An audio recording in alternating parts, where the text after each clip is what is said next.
আপনাকে আজ এমন কিছু জানাতে যাচ্ছি যা হয়তো কোনো বিজ্ঞানী কখনো প্রকাশ্যে বলেনি। এমন কিছু তথ্য যা হয়তো লুকিয়ে রাখা হয়েছে পৃথিবীর মানুষের কাছ থেকে। এই ভিডিও শেষ পর্যন্ত দেখলে আপনি বুঝতে পারবেন আমরা যা জানি তার অনেক কিছুই ভুল, এবং অনেক কিছুই আমাদের জানানো হয়নি ইচ্ছা করে। বিজ্ঞান সবসময় সত্য প্রকাশ করে এমন ভাবা কিন্তু ভুল। আপনি কি জানেন, বহু যুগ ধরে বিজ্ঞানীরা এমন অনেক তথ্য গোপন রেখেছে যা জানলে আপনার দৃষ্টিভঙ্গি বদলে যাবে। প্রথমে বলি এলিয়েন বা ভিনগ্রহের প্রাণী, যাদের অস্তিত্বের প্রমাণ একাধিকবার পাওয়া গেছে। ১৯৪৭ সালের রসওয়েল ইনসিডেন্ট, যেখানে ইউএফও ধ্বংস হয়েছিল নিউ মেক্সিকোতে, কিন্তু আমেরিকান সরকার বলেছিল ওটা ছিল ওয়েদার বেলুন। কিন্তু প্রত্যক্ষদর্শীরা বলেছিল অন্য কথা। অজানা ধাতব বস্তু, অদ্ভুত দেহ, সবকিছু চুপচাপ সরিয়ে ফেলা হয়। প্রশ্ন হলো কেন? কেন সেই সত্য গোপন করা হলো? এই প্রশ্নের উত্তর এখনও অজানা। কিন্তু অনেক গবেষক বিশ্বাস করেন, যদি মানুষেরা জানতে পারে এলিয়েন আছে, তাহলে ধর্ম, সমাজ, রাজনীতি সব কেঁপে উঠবে। আর এই কাঁপুনি বিজ্ঞানীরাও চায় না। নাসা প্রতিদিন মহাকাশ পর্যবেক্ষণ করে। তারা কি সত্যিই জানে না বাইরে কেউ আছে কিনা? নাকি তারা জানে কিন্তু আমাদের বলে না? ১৯৭৭ সালে ওয়াও সিগন্যাল ধরা পড়েছিল রেডিও টেলিস্কোপে। এটি ছিল এমন এক সিগন্যাল যা পৃথিবীর বাইরে থেকে এসেছিল, একদম এলিয়েন কমিউনিকেশনের মতো। তবে নাসা খুব অল্প সময়ের মধ্যেই এই সিগন্যাল নিয়ে চুপ হয়ে যায়। একাধিক অ্যাস্ট্রোফিজিসিস্ট স্বীকার করেছেন কিছু কিছু ইউএফও রেকর্ডিং সত্যিই অবিশ্বাস্য। তাহলে কেন এ নিয়ে গবেষণা বন্ধ করে দেয়া হয়? হয়তো বিজ্ঞানীরা জানে পৃথিবী শুধু একা নয়, কিন্তু তারা তা প্রকাশ করলে বিশৃঙ্খলা ছড়িয়ে পড়বে। আজকের আধুনিক প্রযুক্তি, কম্পিউটার, ইন্টারনেট, স্মার্টফোন, এর অনেক কিছুর ধারণা এসেছিল বহু প্রাচীনকালের ধ্বংসপ্রাপ্ত সভ্যতা থেকে। ১৯০৮ সালে রাশিয়ার তুঙ্গুস্কা শহরে ঘটেছিল এক বিস্ফোরণ। একটি বিশাল বিস্ফোরণ হয়েছিল সেখানে, কিন্তু কোনো ধ্বংসাবশেষ ছিল না। অনেক বিজ্ঞানী বলেছিলেন এটা হয়তো প্রাচীন কোনো প্রযুক্তির রিয়াকশন ছিল। এমনকি মহাভারতেও বলা হয়েছে দিব্যাস্ত্র বা আকাশ থেকে ছোড়া অস্ত্রের কথা, যা নিউক্লিয়ার বোমার মতোই কাজ করত। কেউ কেউ বলেন এই প্রযুক্তির অস্তিত্ব প্রাচীন সভ্যতায় ছিল, কিন্তু এই দাবিগুলো হাস্যকর বলে বাতিল করে দেয়া হয়। প্রশ্ন হলো কেন? কারণ বিজ্ঞানীদের অনেকেই মানতে চান না যে আধুনিক সভ্যতা আদতে পূর্ববর্তী কোনো উন্নত সভ্যতার পুনরাবিষ্কার। আপনি কি জানেন, ইতিহাসে এমন বহু সময় গেছে যখন মানুষকে গোপনে পরীক্ষার জন্য ব্যবহার করা হয়েছে, তাও আবার তাদের অজান্তেই। ১৯৫০-এর দশকে সিআইএ পরিচালিত একটি গোপন প্রজেক্ট ছিল যার নাম ছিল MK আল্ট্রা। এখানে সাধারণ মানুষের মনের ওপর নিয়ন্ত্রণ আনার জন্য এলএসডি, হিপনোসিস, এমনকি বৈদ্যুতিক শক পর্যন্ত প্রয়োগ করা হতো। এই প্রজেক্ট এতটাই গোপন ছিল যে বহু বছর কেউ জানতই না এর অস্তিত্ব। এক নারী রোগীকে প্রতিদিন কৃত্রিমভাবে ভুল স্মৃতি দিয়ে ব্রেন ওয়াশ করা হতো। এর ফলে তার নিজের নামটাও ভুলে গিয়েছিল সে। এই গবেষণাগুলোর অধিকাংশ নথি পুড়িয়ে ফেলা হয়েছে। কিন্তু কেন? কারণ যদি মানুষ জানে বিজ্ঞানীরা নিজ দেশের মানুষের উপর কি করেছিল, তাহলে কেউ আর বিশ্বাস করবে না তাদের। এটাই বিজ্ঞানীদের লুকানো ইতিহাস। জিনতত্ত্বের উন্নতি যেমন অভাবনীয়, তেমনি ভয়ঙ্করও। আপনি কি জানেন আজ বিজ্ঞানীরা মানুষের ডিএনএ সম্পাদনা করতে পারে? এই প্রযুক্তিকে বলে CRISPR-Cas9। এর মাধ্যমে জন্মের আগেই শিশুর চোখের রং, বুদ্ধিমত্তা, এমনকি রোগ প্রতিরোধ ক্ষমতাও নির্ধারণ করা যায়। ২০১৮ সালে চীনের এক বিজ্ঞানী দাবি করেন তিনি পৃথিবীর প্রথম জিন সম্পাদিত মানব শিশুদের জন্ম দিয়েছেন। এরপর সারা বিশ্বে হইচই পড়ে যায়। কিন্তু তারপর তাকে গায়েব করে ফেলা হয়। তাকে কোথাও দেখা যায় না, কোনো বক্তৃতা, কোনো সাক্ষাৎকার, কিছুই না। কেন? কারণ বিজ্ঞানীরা জানে মানুষ যদি বুঝে যায় যে ভবিষ্যতের মানুষ কৃত্রিমভাবে বানানো হচ্ছে, তাহলে সমাজে বিভাজন তৈরি হবে। সুপার হিউম্যান বনাম নর্মাল হিউম্যান, এরকম এক অদ্ভুত নতুন শ্রেণী গড়ে উঠবে, এবং সেই ভবিষ্যৎ হয়তো অনেকটাই এখনকার চেয়ে কাছে। আপনি কি কখনো ভেবেছেন স্কুলে আমরা যে ইতিহাস পড়ি তার কতটা সত্য? প্রাচীন মিশরের পিরামিড কিভাবে বানানো হয়েছে কেউ জানে না। তবে প্রশ্ন হচ্ছে, তাহলে সেই বিশাল পাথরের ব্লকগুলো ৪,০০০ বছর আগে কিভাবে কাটা হতো এত নিখুঁতভাবে? অনেক গবেষক বিশ্বাস করেন পিরামিড বানানোর পেছনে ছিল এমন এক প্রযুক্তি যা আমরা এখনো বুঝতে পারিনি। কিন্তু বইতে এই তথ্য দেয়া হয় না। তারা বলে কাজের লোকেরা টেনে এনেছে পাথর। সত্যি? আরও শুনুন। মহাভারতের কথা বাদ দিন, গ্রিক মিথোলজির দিকেও একবার তাকান। সেখানে এমন সব অস্ত্রের বর্ণনা আছে যা আধুনিক যুদ্ধাস্ত্রের মতো।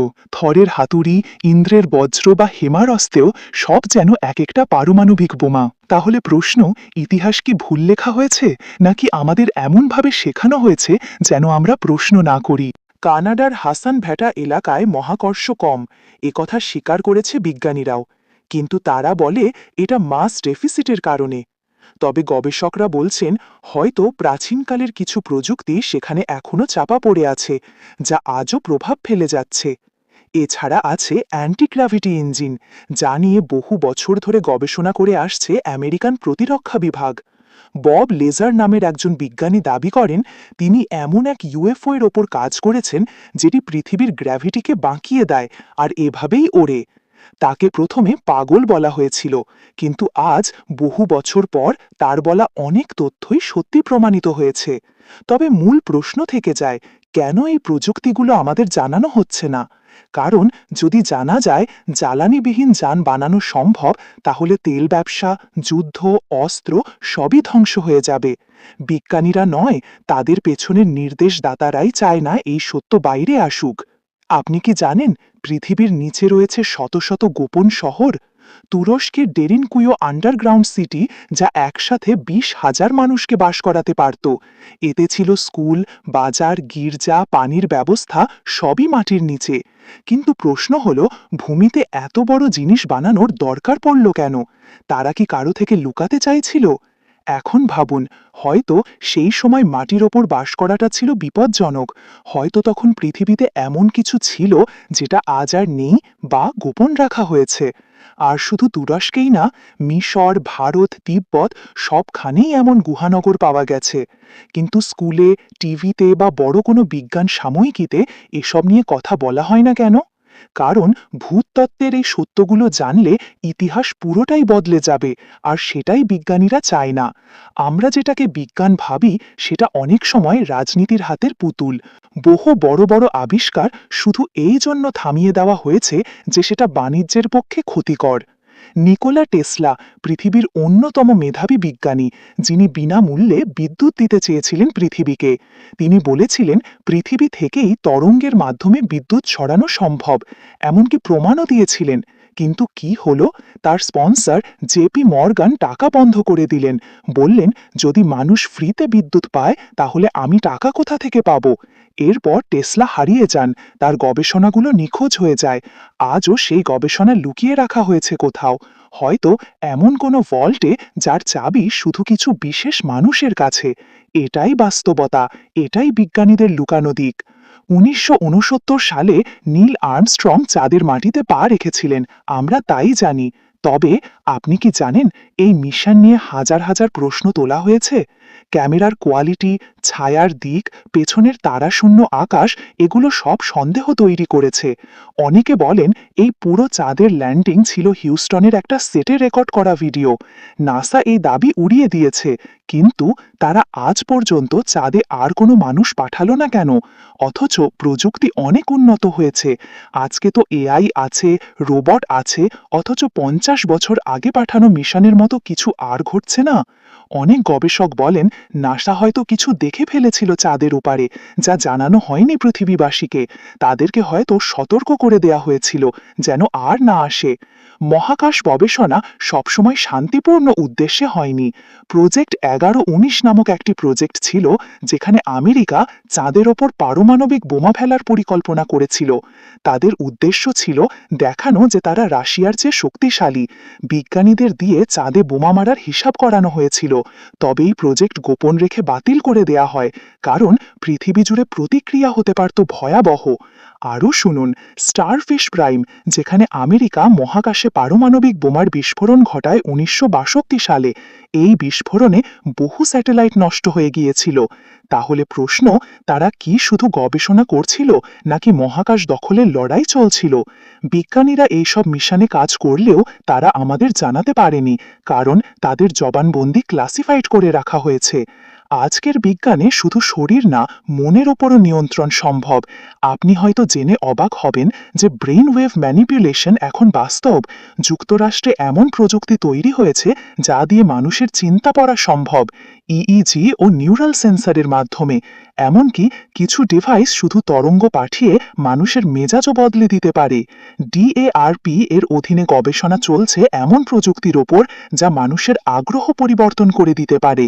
একটা ছোট ইম্পালস দিয়েই কাউকে ইচ্ছাকৃতভাবে হত্যা করতেও বাধ্য করা সম্ভব, এমন কিছু বুঝবেও না। আপনার চোখে যদি কোনোদিন স্মার্ট গ্লাস থাকে, কানে যদি থাকে স্মার্ট ইয়ারবাড, তাহলে জানবেন না যে কেউ হয়তো আপনার মাথার মধ্যে শব্দ পাঠাচ্ছে, চিন্তা তৈরি করছে।